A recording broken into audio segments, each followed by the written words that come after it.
बहुत समय पहले एक घने और रहस्यमयी जंगल के उस पार एक जादुई बाजार हुआ करता था।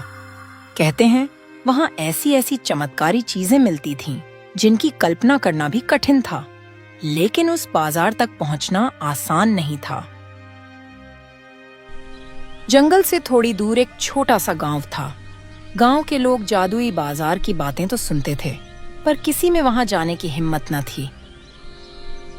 उसी गांव में एक दयालु और अमीर व्यक्ति रहता था, धनीराम। वह सबकी मदद करता था, पर उसकी एक कमी थी, उसकी कोई संतान न थी।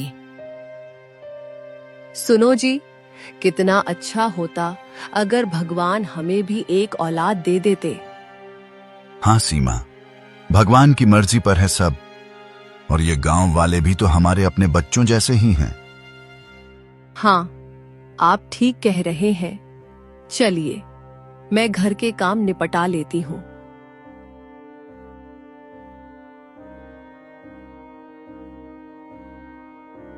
सेठ जी, आप हमारी इतनी मदद करते हो, आपका एहसान हम कैसे चुकाएं? अरे भाइयों, ये सब भगवान का दिया है। मैं बस उसका थोड़ा सा हिस्सा तुम सब में बांट रहा हूं। धन्यवाद सेठ जी, पूरा गांव आपका आभारी रहेगा। हमारे लिए कोई भी काम हो तो बताइएगा। अरे हाँ, मैं जरूर तुम्हें याद करूंगा। ठीक है सेठ जी, अब हम चलते हैं। धन्यवाद।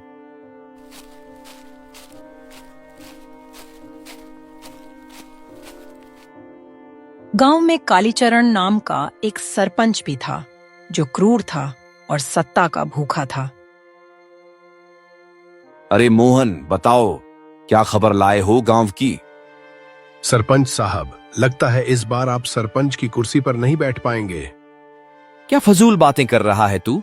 सीधा सीधा बता, क्या बात है? सरपंच जी, हमारे गांव के सेठ धनीराम सबकी बहुत मदद कर रहे हैं। अगर वो चुनाव में खड़े हुए तो आपका पत्ता साफ समझिए।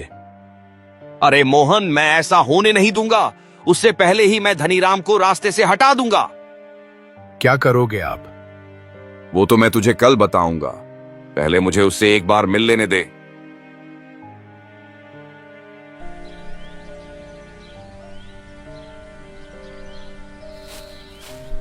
अगली सुबह सरपंच सेठ धनीराम के घर जाता है।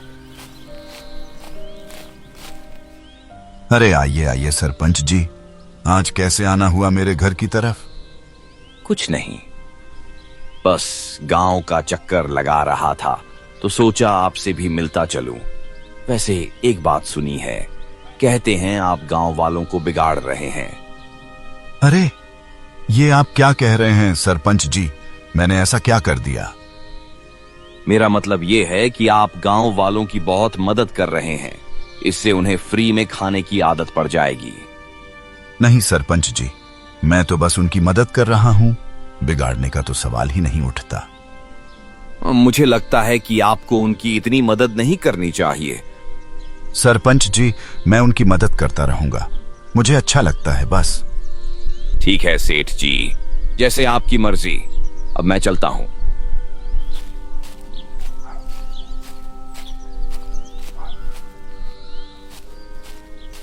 इस सेठ को तो सबक सिखाना ही पड़ेगा, नहीं तो मेरा नाम कालीचरण नहीं।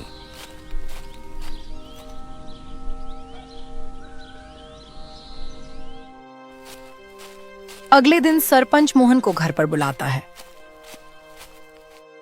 बोलिए सरपंच जी, कैसे याद किया आपने मुझे? आओ आओ मोहन, मुझे तुमसे एक बहुत जरूरी काम है। कैसा काम सरपंच जी, बताइए मुझे। तुम्हें सेठ के पास जाना है और उनसे राशन या आटा मांग कर लाना होगा।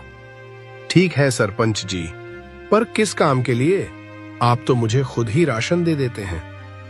तुम बस राशन ले आओ, उसके बाद क्या करना है वो मैं बाद में बताऊंगा। ठीक है सरपंच जी।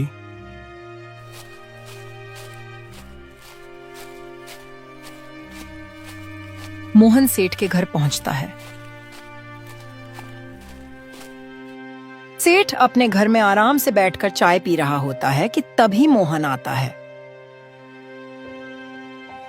सेठ जी, क्या हाल है आपका?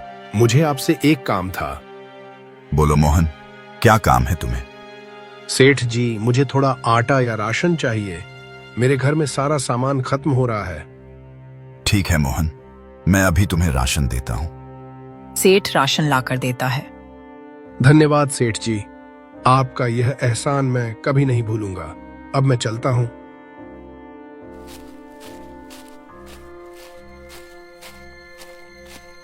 मोहन राशन लेकर सरपंच के पास जाता है। सरपंच जी, मैं राशन ले आया हूँ। अब बताइए, इस राशन का क्या करना है? हाँ, बताता हूँ। इसमें जो आटा है ना, उसमें ऐसा कुछ मिला दो कि जिसे खाए वो सीधा अस्पताल पहुंच जाए। ठीक है सरपंच जी, आटे में हम जमाल घोटा मिला देंगे, फिर तो आपका काम एकदम पक्का हो जाएगा। वाह मोहन, क्या आइडिया दिया है। एक काम करो, इस राशन का खाना बनाकर पूरे गांव वालों को खिला दो। उसके बाद क्या करना है वो मैं तुम्हें बाद में बताऊंगा। ठीक है सरपंच जी, जैसा आप कहेंगे वैसा ही होगा। मैं अभी जाता हूँ।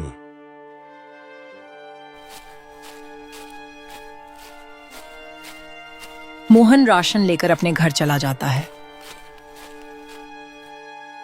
मोहन आटे में जमाल घोटा मिला देता है। फिर मोहन सेठ के दिए हुए राशन का खाना बनाता है। खाना बनाकर मोहन गांव वालों को खिलाता है।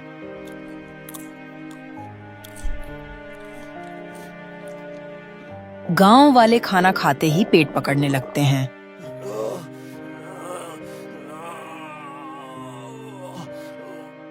अरे भाई, मेरे पेट में बड़ा तेज दर्द हो रहा है। हाँ भाई, मेरे पेट में भी बहुत दर्द हो रहा है। कोई जल्दी से हमें अस्पताल ले चलो। रुको भाइयों, मैं तुम्हें अस्पताल ले चलता हूँ, चलो मेरे साथ।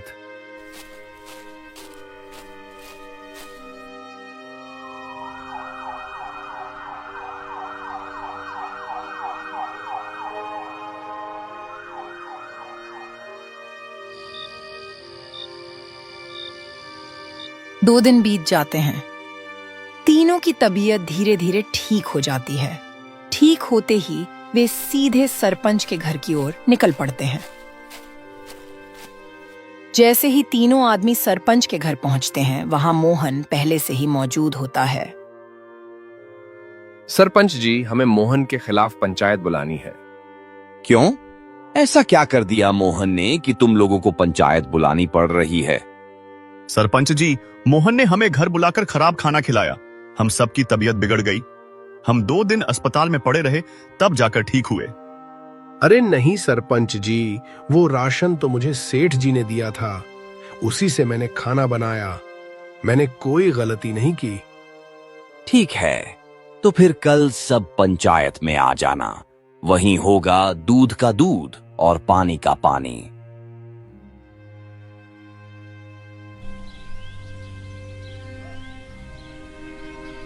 अगले ही दिन सुबह सुबह सरपंच ने पूरे गांव की पंचायत बुला ली और इस बार सेठ भी वहां मौजूद।